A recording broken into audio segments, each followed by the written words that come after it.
¿Qué tal a todos? Bienvenidos a este primer podcast de una serie que se llama Más allá, un viaje más allá, que vamos a relatar principalmente pues las experiencias y viajes que he tenido yo y también conocidos, y poder relatarlas y también dar algunos tips y consejos sobre cómo viajar y qué aspectos son importantes a tener en cuenta, ¿no? Entonces, en este primer podcast me gustaría hablarles sobre 5 aspectos importantísimos que no se les puede olvidar y no se pueden saltar al momento de querer ir a otra parte del mundo. Entonces, lo primero que les quisiera comentar es la documentación. Ha pasado varias veces que, no a mí, en este caso no, pero por ejemplo varios amigos míos les falta algún documento o algo importante y tienen que regresarse al momento de tener que, para poder tramitarlos, ¿no? Entonces, realmente yo creo que sería importante tener un pasaporte y visa si es que el país lo solicita, poder infórmate sobre lo que el país, sobre qué documentos el país te solicita para poder entrar, porque no queremos que te regrese a la mera hora. Además, para tramitar los documentos también requieres un mínimo de dinero, así que hay que tener en cuenta también tener los recursos también disponibles, ¿no?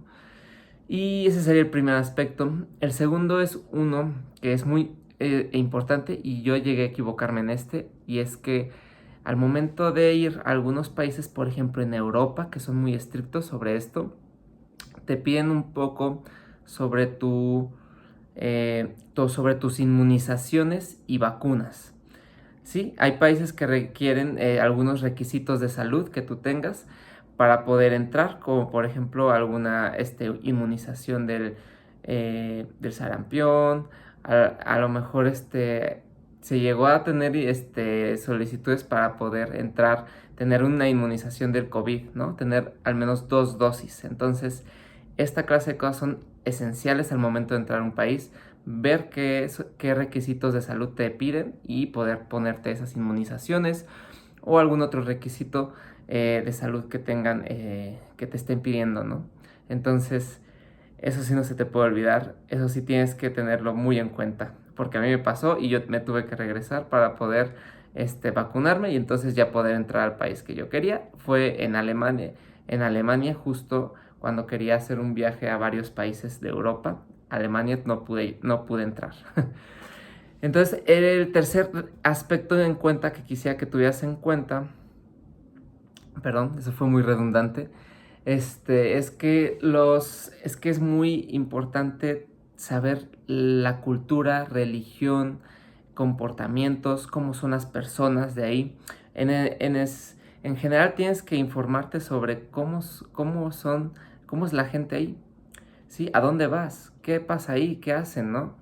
Este, Cómo se saludan, cómo se come.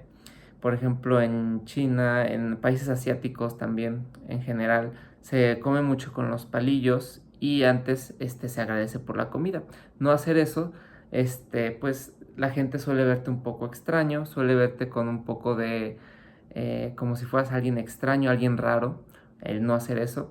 Y de alguna forma creo que es más conveniente poder encajar en el lugar. Es mucho mejor que las personas no se te queden viendo como extranjero, como, este tipo es extranjero, obviamente, a saber que ya eres extranjero tal vez por tu aspecto, pero igual que te sabes las culturas, las formas de saludar, las formas de presentarte ante otra persona, de comer, un poco de la religión, saber un poco del contexto cultural en el que tú estás.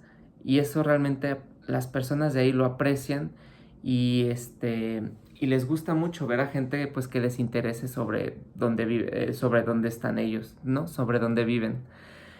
Entonces, por ejemplo, a mí me pasó una vez que yo tenía un amigo japonés que me enseñó a usar los palillos de forma correcta para comer.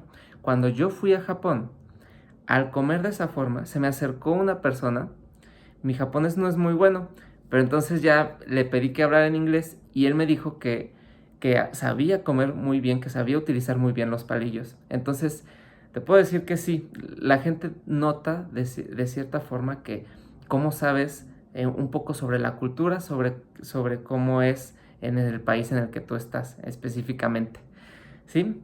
Entonces ese es un aspecto muy importante que no se te debe de olvidar. Y bueno, quisiera hablar por último de algo que me ocurrió. Bueno, no es por último, este es un cuarto aspecto de los 5 que voy a hablar. El cuarto aspecto es tener siempre en cuenta el dinero. El dinero es algo muy importante al momento de viajar, creo que es bastante evidente, pero yo una recomendación que te daría es que no lleves mucho efectivo. Efectivo lleva muy poco para compras pequeñas que vayas a hacer, a lo mejor para pagar el tren, el metro o algún traslado pequeño, pero al momento de hacer compras grandes o algún obsequio que tú quieras comprar, alguna ropa, ya sea ropa o aparatos electrónicos, lo que sea de alto costo, te recomendaría mejor usar una tarjeta de crédito o débito, pero que sea internacional, ¿sí? Lo importante aquí es llevar siempre una tarjeta de uso internacional que pueda usarse en cualquier país o en la mayor parte de estos, ¿no? Es mucho más práctico y mucho más conveniente poder usar una tarjeta a tener que estar usando efectivo, que te den el cambio, tener que estar contando cuánto gastaste, cuánto te sobró, tal. Con la tarjeta ya está todo en el sistema, tú checas tu teléfono, ves cuánto gastaste, ves cuánto te queda y ya está, ¿no? Entonces es más fácil si usas una tarjeta que si andas usando efectivo constantemente. Ese es mi cuarto consejo. Y el último que quisiera ahora sí agregar es siempre compra el vuelo tanto de ida, pero también al mismo tiempo el de regreso. Tu viaje tiene que estar programado de cierta forma en el que tú ya tengas un vuelo de regreso asegurado y ya sepas cuándo tienes que regresarte. Porque si te vas sin comprar un vuelo de regreso, a lo mejor esos vuelos de regreso el día que tú te quieras regresar ya no están y el viaje se alarga y tú te tienes que esperar y eso te va a gastar más dinero, más tiempo, más energía. Entonces lo más recomendable es que ya tengas como tu vuelo de ida y de regreso, saber cuántos días te vas a quedar y qué día te vas a regresar, ¿no? Entonces ese es mi último consejo y me ha pasado que tengo que regresarme, no compré el vuelo de regreso, me quedé 5 días más hasta que ya tuve mi vuelo porque se acabaron los otros o porque no había disponibles y vaya que batallé con eso, ¿no? Entonces les recomiendo mucho hacer eso que les dije. Esos 5 aspectos son muy importantes y no se te deben ir nunca, son muy importantes. Entonces, dicho eso, creo que aquí acaba este primer episodio de podcast con algunos tips para que empiecen a viajar y a ir a varias partes del mundo, que créanme es lo más asombroso y la experiencia más increíble que puedes tener. Entonces, próximamente les estaré hablando sobre mis experiencias en diferentes partes del mundo y a lo mejor hasta experiencias de amigos y conocidos que yo tenga para que puedan obtener diferentes tips y diferentes recomendaciones, ¿no? Entonces, pues esto ha sido todo y nos veremos hasta el siguiente. Y no se olviden seguir entrenando. Hasta la próxima.